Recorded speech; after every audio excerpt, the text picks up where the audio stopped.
que je fais de la magie. Est-ce que t'imagines ce que j'imagine? Toujours dans la nuit qu'on agit. Traîne pas ici si t'es trop fragile. Salut, c'est Shine. Très content de vous retrouver comme d'habitude. C'est dingue ce qui se passe en ce moment. Vous êtes peut-être au courant de l'affaire GameStop, tout ce qui s'est passé sur les marchés. Il y a des plus-values énormes sur des actions comme Airbnb, Tesla, ce genre de choses. Comme si le monde était en train de changer, comme si on voyait des choses qu'on n'avait jamais vues avant.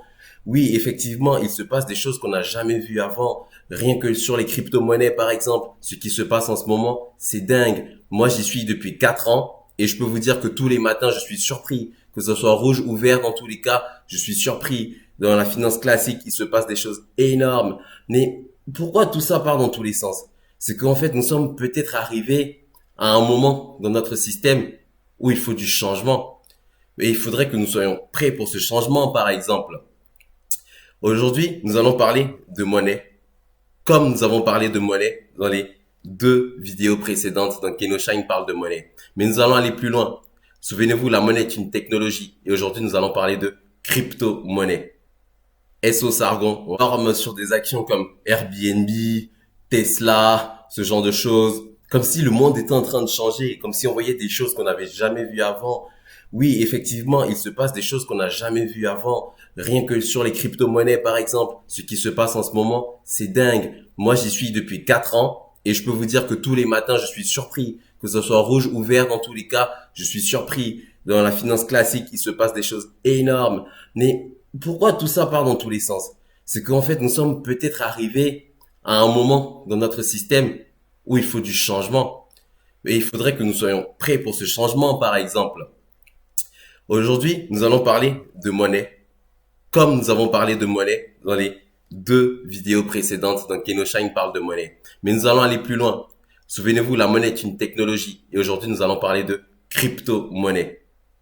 SO Sargon, on va parler de la crypto-monnaie. Yes. Donc, petit récapitulatif. Dans les 2 vidéos précédentes, donc dans la première, on parlait en fait de comment est-ce que la monnaie est arrivée, parce que on a commencé par la dette, donc l'émission de crédit, on échangeait et tout à terme. On a fini par créer en fait une technologie qui nous a permis d'échanger de la valeur. Cette technologie aussi nous a apporté une unité de compte commune qui est on va dire aujourd'hui l'euro, le dollar ou autre, pour qu'on puisse s'entendre sur les échanges qu'on a à faire. Et cette unité de compte commune, donc cette technologie qui permet de faire de la comptabilité et de s'entendre sur les échanges de valeurs, a évolué au fur et à mesure dans le temps. Cette technologie, on l'a confiée à différentes personnes dans l'histoire. Donc, c'est pour ça que il faudrait déjà voir les vidéos précédentes pour pouvoir comprendre celle-là. Comment est-ce que nous sommes arrivés jusqu'ici, dans cette 3e partie. Donc, cette technologie qui a permis, en fait, qui permet d'échanger, nous l'avons confiée plus d'une fois à des personnes qui ont centralisé ce pouvoir-là, le pouvoir monétaire, et qui souvent s'en sont servis en fait à leur avantage plutôt que à l'avantage des peuples. Parce que pour moi, la monnaie est on va dire, c'est une affaire du peuple, la monnaie, parce que c'est le peuple qui génère de la valeur, c'est le peuple qui échange le plus de valeur. Donc c'est une affaire du peuple. Et dans les parties précédentes, on a vu que nous avons confié notre technologie à des personnes qui nous ont trahis plus d'une fois. Et dans l'histoire, comme on dit, il n'y a rien de nouveau sous le soleil. Dans l'histoire, la monnaie a évolué plus d'une fois. Elle a évolué plusieurs fois. Dans la partie 2 de KenoShine parle de la monnaie. Souvenez-vous, nous avons parlé du dollar, qui est notre unité de compte commune aujourd'hui, au niveau international pour le commerce. Mais comment est-ce que le dollar est né? Comment est-ce qu'il a évolué? Et comment est-ce qu'il a été manipulé en faveur de certains pays et on va dire, de certaines personnes aussi? Mais tous les matins, vous vous levez pour aller bosser pour une technologie que vous essayez d'avoir de votre côté, et cette technologie est déjà manipulée et on va dire gérée par un groupe de personnes et de façon centralisée. C'est-à-dire que pendant que vous vous levez le matin pour aller bosser, pour essayer de gagner 1200 à 1500 euros, bon, je pense que beaucoup d'entre vous gagnent sûrement plus ou peut-être moins, mais là n'est pas la question. Pour essayer de gagner ces sommes-là, il y a des personnes qui peuvent imprimer 10 milliards et juste en restant dans leur lit ou en passant juste un coup de fil. Mais vous pensez pas que le jeu il est déjà faussé d'avance? Bon, après ça se discute. Je ne vais pas rentrer plus en profondeur sur ces sujets-là. Souvenez-vous, dans Kenosha parle de la monnaie partie 2, nous avons dit que depuis 1971, le dollar n'a plus de réelle valeur intrinsèque. C'est-à-dire que le dollar, en fait, n'a plus vraiment de valeur réelle. Et ce n'est pas seulement le cas du dollar, c'est que beaucoup de nos monnaies, en fait, ne reposent plus vraiment sur les réserves sur lesquelles elles sont censées reposer. Pourquoi? Parce que depuis 1971, le président Nixon a annoncé qu'en fait les réserves d'or, les réserves d'or sur lesquelles était adossée l'impression de monnaie, donc l'impression de monnaie papier, donc de dollars, n'était plus en fait à la hauteur de ce que ça devait être. C'est-à-dire qu'on a imprimé plus de papier que de valeur qu'on avait dans les coffres. Donc aujourd'hui, les billets que vous possédez en fait ne sont que des papiers sur lesquels on a mis de la confiance en fait. Et on s'est dit, ce papier-là, on remet en fait la gestion de ce papier-là à une entité, donc la Banque centrale ou la Fed, dans certains cas, la Fed qui est privée aux États-Unis, qui peut se permettre d'imprimer autant de billets qu'elle le souhaite. C'est ce qu'on appelle le quantitative easing. Vous pouvez chercher sur Internet, vous allez voir. Et même l'année dernière, il y a eu du quantitative easing. Cette année encore, il y a eu des trillions qui ont été imprimés encore. Donc on remet tout ça dans les mains de personnes de façon centralisée. Et on a vu dans l'histoire qu'on a été trahi plus d'une fois. Aujourd'hui, on nous parle de différentes crises. On nous parle de crise Covid, on nous parle de crise financière. Donc, on va bientôt commencer à nous parler de crise de chômage, de crise du travail, etc. Mais c'est que dans tous les cas, c'est cyclique. Les crises sont cycliques. Aujourd'hui, nous avons une crise sanitaire qui va engendrer une crise économique et financière, très probablement. Mais dans tous les cas, nous étions en train de rentrer dans un cycle où les choses devenaient difficiles. Je vais vous le dire, la majorité de nos crises, en fait, sont dues à des problèmes de monnaie. La majorité de nos crises sont dues à la mauvaise gestion, en fait, de la monnaie.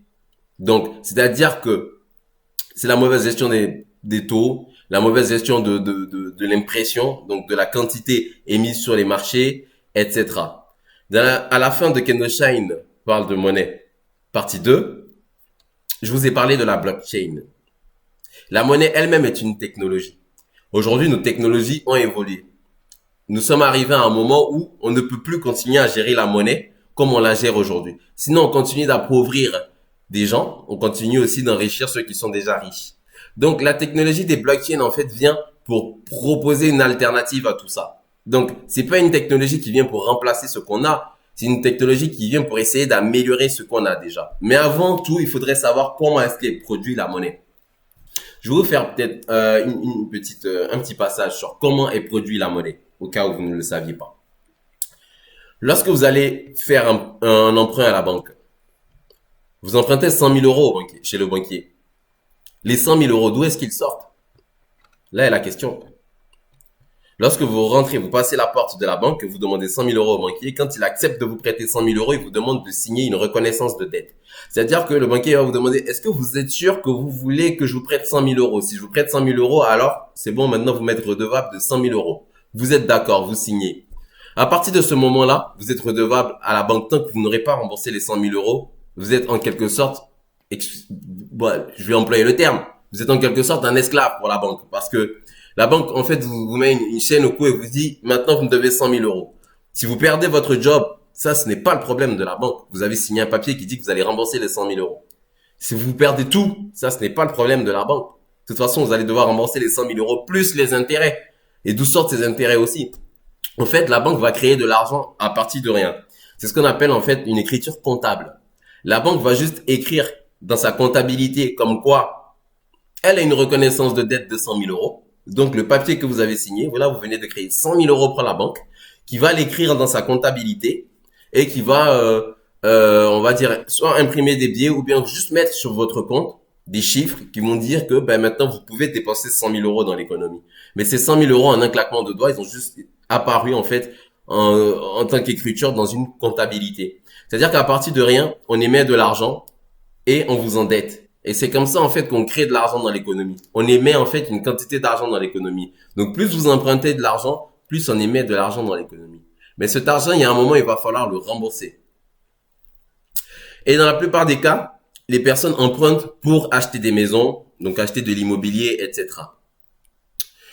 Il y a parfois certaines personnes peuvent rembourser et parfois quand on prête trop, bah d'autres personnes ne peuvent pas forcément rembourser.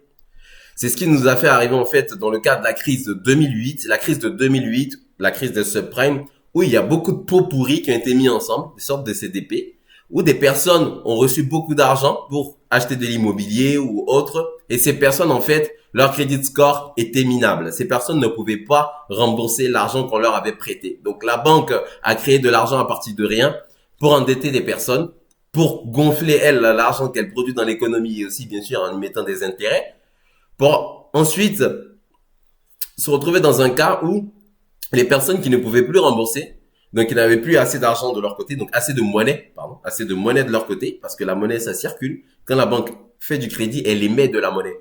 Donc, cette monnaie-là, ceux qui n'avaient plus de monnaie, bah, ils ne pouvaient plus rembourser leurs prêts. Et du coup, qu'est-ce qui se passe?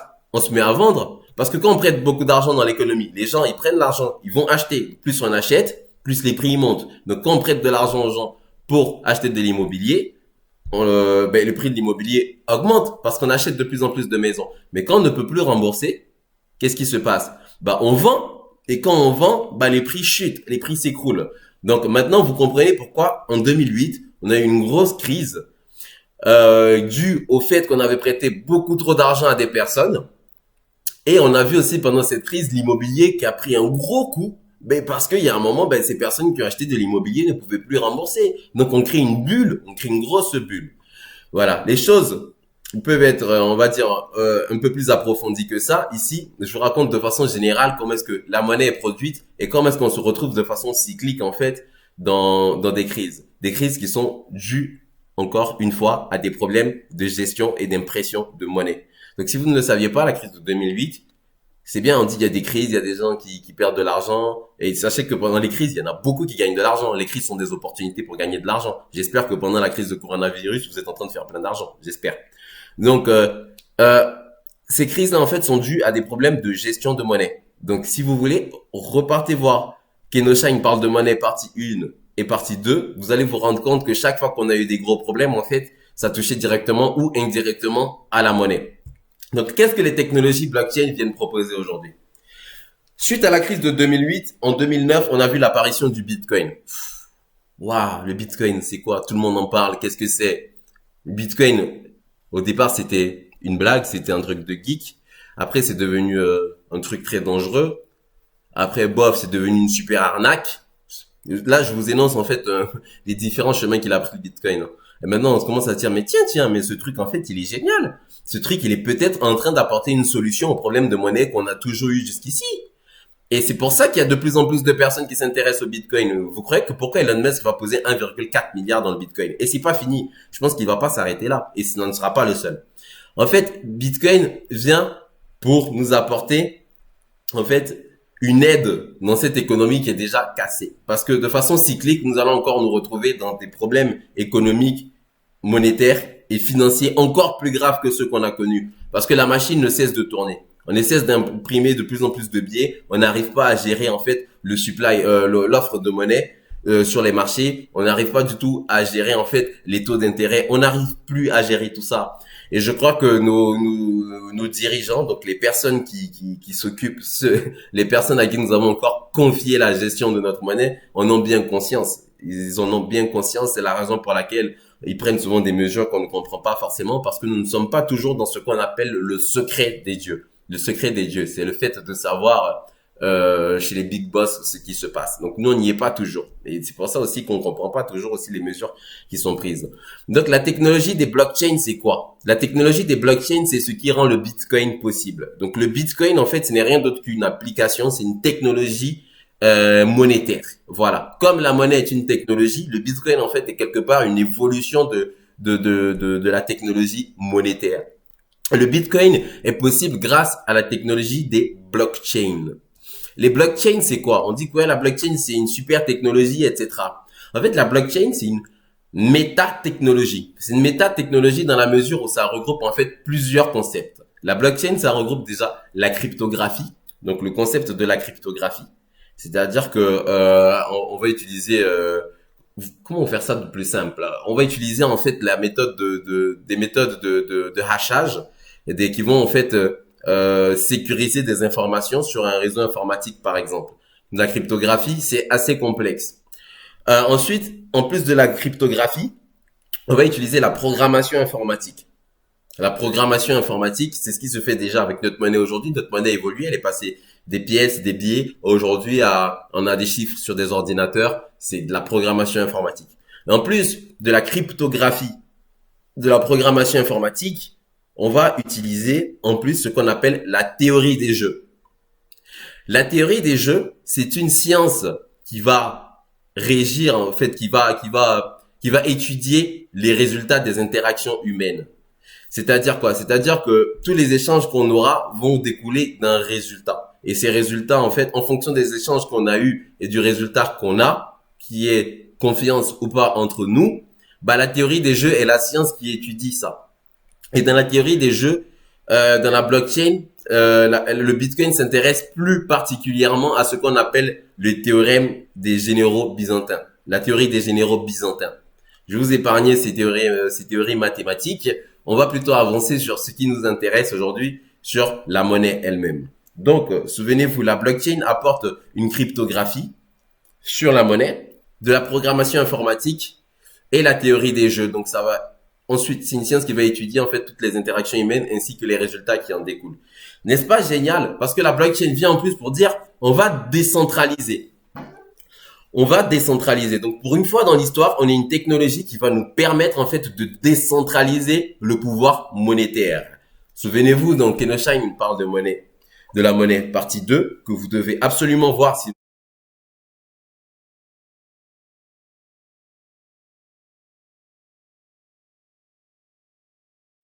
Et souvenez-vous, dans Kenosha, il parle de monnaie partie 2. On parle du pouvoir législatif, exécutif et judiciaire. Mais comme je vous l'ai dit, pourquoi on ne vous parle pas du pouvoir médiatique et du pouvoir monétaire? Donc, les technologies des blockchains viennent pour, en fait, décentraliser ce pouvoir monétaire. Donc, ces technologies viennent pour vous proposer, en fait, une certaine liberté que vous n'aviez pas eu avant